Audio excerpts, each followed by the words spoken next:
Hello, good day. I am Pretty Marisi Tambuli and I will be reporting about the development of indigenous concepts and theories. There is a good deal of literature on the Filipino personality which has become available, as it is a popular area of study of many foreign scholars who came to the Philippines. These said foreign experts use language interpreters and has published their versions of Filipino values without actually really immersing themselves in the culture of the people. These depictions then are filtered into the textbooks of the Philippine educational system, which are greatly influenced by Western ideas to begin with.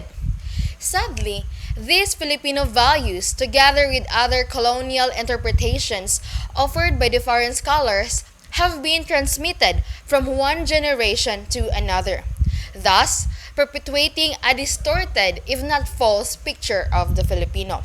So today, we will be rethinking the said Filipino values, comparing how foreign scholars has interpreted them or its Western interpretation versus what these Filipino values actually meant to us, Filipinos.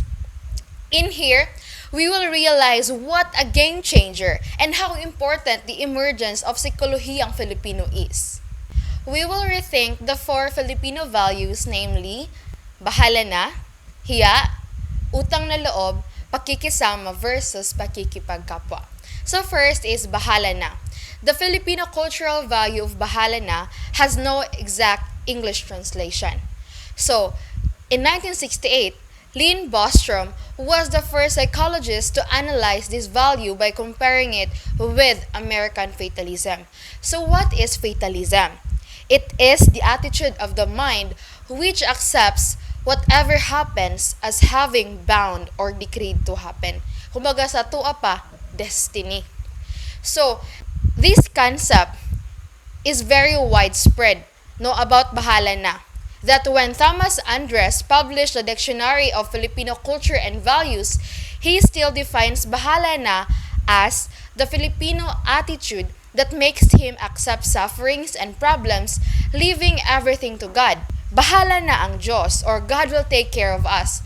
This attitude is a fatalistic resignation or withdrawal from an engagement or crisis, or a shirking from responsibility. This interpretation connotes a negative meaning.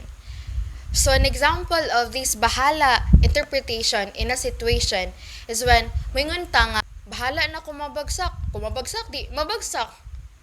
Just like that, without actually taking the responsibility of studying para dili mabagsak. So, in the Psikolohiyang Filipino perspective, bahala na is interpreted differently. Dr. Alfredo Lagmay explained that bahala na is not fatalism, but determination and risk-taking. When Filipinos utter the expression, bahala na, they are not leaving their fate to God and remaining passive. Rather, they are telling themselves that they are ready to face the difficult situation before them and will do their best to achieve their objectives. The expression is a way of pumping courage into their system so that they do not buckle down. In fact, even before they have said bahala na, they have probably done their best to prepare for the forthcoming situation. It's like hoping for the best, preparing for the worst. So, in this situation, this bahala na is actually positive. And for instance, the mga situations like atong situation nga na baha and naay papa, naanod iyahang anak. So, niya na din siya nga, bahala na. Magkinaunsa, maluwas lang nako akong anak. So, that is an expression of determination and risk-taking. That is the bahala na for us, Filipinos. Second Filipino value is hiya. Sibley of 1965, an American scholar, translated hiya as shame. Another American, Lynch, saw hiya as the uncomfortable feeling that accompanies awareness of being in a socially unacceptable position or performing a socially unacceptable action. For example, when an employee is scolded in front of other people, that is his or her interpretation of hiya. To add to the negativity of this interpretation of hiya, Andres described hiya as an ingredient in why Filipinos overspend during fiestas in order to please their visitors, even to the extent of going into debt. This conventional interpretation of hiya is inadequate. It is insufficient, not enough, because it does not take into account the importance of understanding how affixations in Philippine languages can give a new meaning to a word. Bonifacio in 1976 alerted us to the different meanings of the word hiya depending on its form. First is nakakahiya, which means embarrassing. Napahiya, it's placed in an awkward position. Ikinahiya, it would be embarrassed with someone. With some affixes, it becomes negative. For example, napahiya. While positive, mahiyain or shy. It can be either positive or negative depending on the context. So, we can see in these words how affixations change the meaning of the word hiya. Not just the meaning that has been given earlier by the scholars such as shame or the uncomfortable feeling. So Salazar in 1981 expounded on affixation and hiya and showed the internal and external aspects of hiya. Evidently, it is the external aspect which foreign scholars have captured.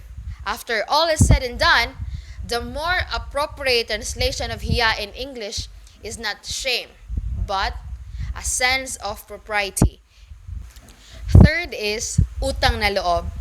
Utang na loob was translated by Kaut or Kot as debt of gratitude. Andres defined it following Kot's logic as the principle of reciprocity incurred when an individual helps another. The person helped then feels an obligation to repay the debt. In the future, when the helper himself is in need of aid, or he may repay his debt by sending gifts. It is often not clear when a debt has been fully paid, so that the relationships become an ongoing one. Steiner, in 1961, took this interpretation further by claiming that the recipient of the favor is forced to show his gratitude properly by returning the favor with interest. So Enriquez in 1977 dared to speculate that there is an element of wanting to promote reciprocity, which is useful for maintaining the image of the colonizer as benefactor. But looking at utang na loob more closely in the context of Filipino culture, it actually means just gratitude or solidarity. It is not necessarily a burden as the word debt connotes. Meaning bugat ra kay na siya nga utang gyud nga as in utang. Because in the Filipino pattern of interpersonal relations, there is always an opportunity to return a favor. It is not absolutely obligatory in the immediate future. Dili diretso dayon nga mo uli ka sa imong utang na loob. For the opportunity to show utang na loob might come only in the next generation. Maybe not in your lifetime. So, pwede nga, kana nga favor, kana nga utang na loob, ma-repay lang nimo na through your son or grandson baka ha. Your children will see to it that it is recognized and respected. It is a beautiful element of Filipino interpersonal relationships that binds a person to his or her home community or home country. In fact, this is expressed in a popular Filipino saying, ang hindi lumingon sa pinanggalingan ay hindi makakarating sa paroroonan. In English, those who do not look back to where they came from will not reach their destination. So utang na loob is a calling heard by many Filipinos who go to other lands but who still retain strong ties with their homeland. Fourth is pakikisama versus pakikipagkapwa. Pakikisama was identified by Lynch in 1961 as a Filipino value, giving it the English translation of maintaining smooth interpersonal relations by going along with the group or the majority decision, such as being in conformity. While Enriquez in 1978 started unfolding the concept of kapwa or shared identity, which is at the core of Filipino social psychology and which is at the heart of the structure of Filipino values. He discovered that it is not maintaining smooth interpersonal relationships that Filipinos are most concerned with, but pakikipagkapwa instead of pakikisama, which means treating the other person as kapwa or fellow human being. There are two categories of kapwa. First is the ibang tao or the outsider, and the hindi ibang tao or that person actually, that kapwa is one of us. So, in Filipino social interaction, one is immediately placed into one of these two categories, and how one is placed determines the level of interaction one is shown. For example, if one is regarded as ibang tao, the interaction can range from just pakikitungo or transaction or having a civility with, to pakikisalamuha, interaction with, to pakikilahok, joining, participating, or mixing in, to pakikibagay, in conformity, in accord with, and to pakikisama, being along with. If one is categorized as hindi ibang tao, then you can expect that there would be pakikipagpalagayang loob or being in rapport, having an understanding, acceptance with, or pakikisangkot, getting involved with that certain kapwa, or the highest level of pakikisa, being one with the kapwa.